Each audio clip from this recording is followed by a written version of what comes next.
The doctors were in a race against time. Jackson was being prepped for emergency surgery that would hopefully keep his air passages open. Without help, he would die. Jackson's parents, Chris and Leanne Suling, were believers, but they were a 5-hour drive from home and their church family. We were only a 40-minute drive from home, which meant we had a big crowd of friends filling the pediatric ICU waiting room with prayers and support. Chris and Leanne had no one. Let me ask you, what was the issue Chris and Leanne were facing? You might say it was the flu. In a sense, sure, the flu was making their son sick. But I'm not so sure the flu was the real crisis. God can heal the flu easier than I can shoo a fly. Getting rid of Jackson's flu and its side effects would be easy for God. The issue also was not faith. They were believers and believed God could heal their son. The real issue was that they were all by themselves. When we are in crisis, doubts can creep in. Our hearts can wander. All by yourself is a dangerous place to be. To position ourselves for a miracle, we need faith and friends. We need to surround ourselves with faith-filled friends. Digging through rooftops.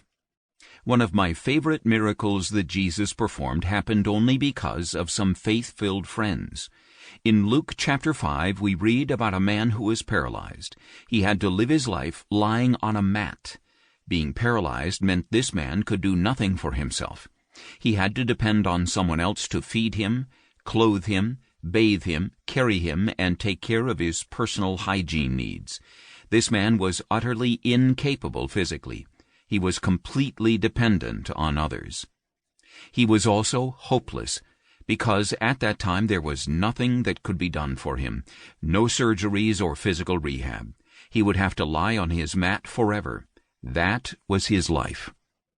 As bad as it was for him physically, there were other devastating issues. In the ancient world, people with physical defects were viewed as dispensable or worse. Historians believe the Greeks usually disposed of newborns if they had physical defects. In fact, the Greek philosopher Aristotle wrote, "Let there be a law that no deformed child shall be raised to adulthood." The Romans did just that. In the 5th century, they had a statue that read, "Quickly kill a deformed child." There were also spiritual issues for this man. In that day, people believed physical suffering was brought on by sin. Suffering was punishment from God. So this man was thought of as different, less than, useless, and supposedly cursed by God. Yet somehow he was surrounded by an amazing group of friends. These friends wanted, more than anything, for their paralyzed buddy to be healed. They heard about Jesus and his power and realized the way to position their friend for a miracle was to get him close to Jesus. So they informed their friend that the next day they would come by to pick him up and take him to Jesus.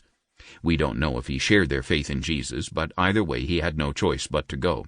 Because when his friends picked him up, they really picked him up. The next day, the man and his friends all arrived at the house where Jesus was, only to find it completely packed with people who also wanted to get close to Jesus. There was absolutely no way in.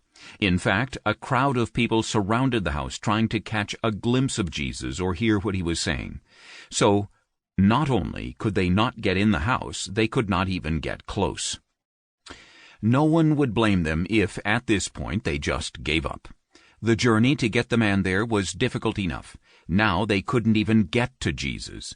They had good intentions, but things were not turning out the way they hoped. But no, this group of friends was not about to give up. Their buddy needed a miracle. They believed Jesus could do it, and they were going to find a way. I once heard Pastor John Ortberg wonder in a sermon if maybe at this point they had a little brainstorming session, the natural leader of the group passionately getting everyone's attention.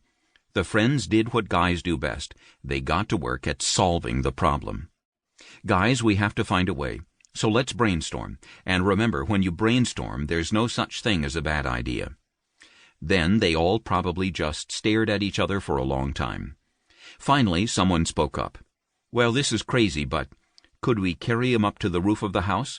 And could the 4 of us dig through the roof of the house? And could we somehow lower him down through the roof to Jesus?" More blank stares. Then the